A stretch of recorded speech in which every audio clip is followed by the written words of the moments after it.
Every year, millions read the Gospels for meaning. Bread broken at Passover, fish multiplied beside a sea, oil poured over tired feet. And every year, the same readers walk past the foods themselves, the substances that sustained a carpenter from Nazareth through 33 years of Judean summers. We treat them as symbols. They were also calories. They were medicine. They were the daily diet of a man walking dusty roads between Galilee and Jerusalem.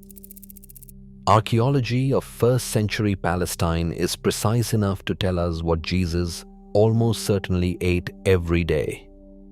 8 foods. Pay attention to number 1. Wait for number 4, because what happened in the wilderness returns to a single ingredient most people overlook. Number 8. Lentils. The poor man's protein that built the working class of the ancient Near East. Adashim in Hebrew. The reddish stew Esau famously traded his birthright for in Genesis. Lentils simmered with cumin, salt, and a drizzle of olive oil were the working lunch of every laborer in 1st century Galilee. Archaeobotanists examining cooking residues from houses in Capernaum have found lentil remains at nearly every domestic site. Dense in iron, in folate, in slow-releasing plant protein. A single bowl sustained a fisherman through a full day on the nets. Jesus, walking village to village, would have eaten it constantly. But before we keep going, I need to tell you something real quick.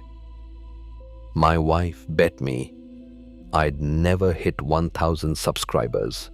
She says I'm too old for YouTube and that nobody wants to watch a guy my age. So if this video is helping you out, hit that subscribe button and help me shut her up at the dinner table. Alright, let's get back to it. Number 7. Figs. The tree Jesus cursed and the tree he rested beneath.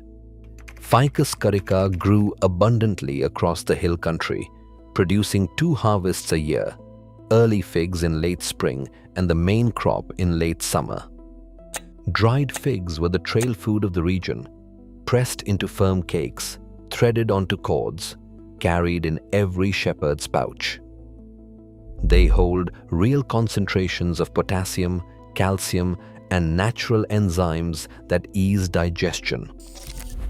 The Book of Samuel records a dried fig cake reviving an Egyptian slave found near death after 3 days without food. That is not poetry. That is pharmacology. Number 6. Bitter herbs.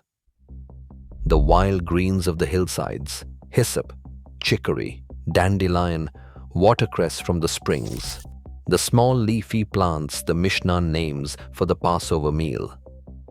They were eaten not occasionally but daily, gathered along walking paths, torn from the soil and chewed raw.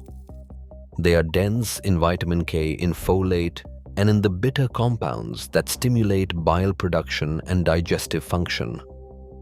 A diet of dense bread and olive oil without bitter greens produces stagnation. The ancient understanding of bitterness as essential rather than unpleasant runs through every traditional cuisine of the Levant. Number 5. Dates. The honey of the wilderness. The famous phrase, "a land flowing with milk and honey" in many ancient sources refers not to bee honey, but to date syrup, dvash. Date palms lined the Jordan Valley, and a single date contains roughly 20 grams of immediately accessible sugar bound to fiber that prevents the crash refined sugar produces. They were the energy bar of the ancient world. A handful of dates and a few mouthfuls of spring water could carry a man through an afternoon of brutal walking heat. If this kind of historical reconstruction interests you, Hit subscribe before we get into the next 4. They matter most. Number 4. Wild honey. Here is the connection I promised. When the Gospels describe John the Baptist surviving on locusts and wild honey east of the Jordan, that is not literary decoration. It is survival biochemistry. Wild honey from feral colonies in rock crevices contains broad-spectrum antimicrobial compounds, including hydrogen peroxide produced by glucose oxidase and a peptide called defensin-1, studied for activity against drug-resistant bacteria. It is also pure portable calories that never spoil. A man fasting 40 days could not survive on nothing, and the harsh land that nearly killed him kept him alive. Jesus, raised in a household that kept honey for both food and wound care, knew exactly what he was tasting. Number 3. Salted fish, the protein backbone of Galilee. The Sea of Galilee produced enormous catches of tilapia, sardines, and the small fish locals called musht. The salting industry at the village of Magdala, home of Mary Magdalene, was famous across the Roman Empire. Salted fish kept for months without refrigeration traveled well in cloth bundles and provided concentrated protein and omega-3 fatty acids year-round. The 2 fish multiplied at the feeding of the 5,000 were almost certainly salted, not fresh. Jesus, son of a craftsman in a fishing region, ate this constantly. Number 2. Olive oil, the substance that anointed kings, fueled lamps, sealed wounds, and dressed bread at every meal. The olive groves of the Mount of Olives produced oil pressed in stone basins called Gethsemanes. The word itself means oil press. Cold-pressed olive oil contains oleocanthal, a compound with documented anti-inflammatory activity. Researchers compare to low doses of ibuprofen, alongside polyphenols still being investigated for cardiovascular benefit. Jesus would have consumed olive oil at every meal, rubbed it on his skin against the desert sun, and watched it burn in the small clay lamps that lit his world. Number 1. Barley bread. Not the wheat bread of the wealthy.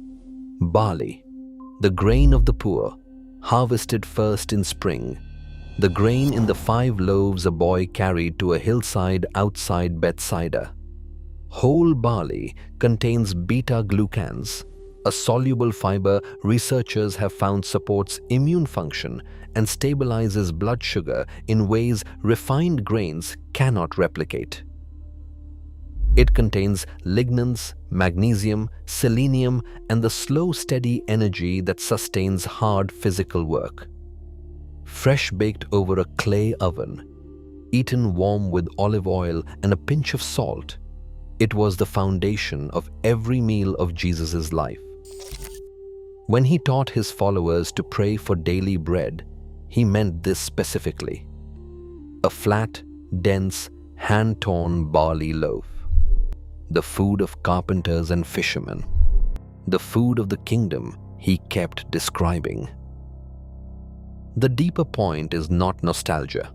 The diet of a first-century Galilean carpenter was, by every measure modern nutrition can apply, remarkably close to what researchers call optimal.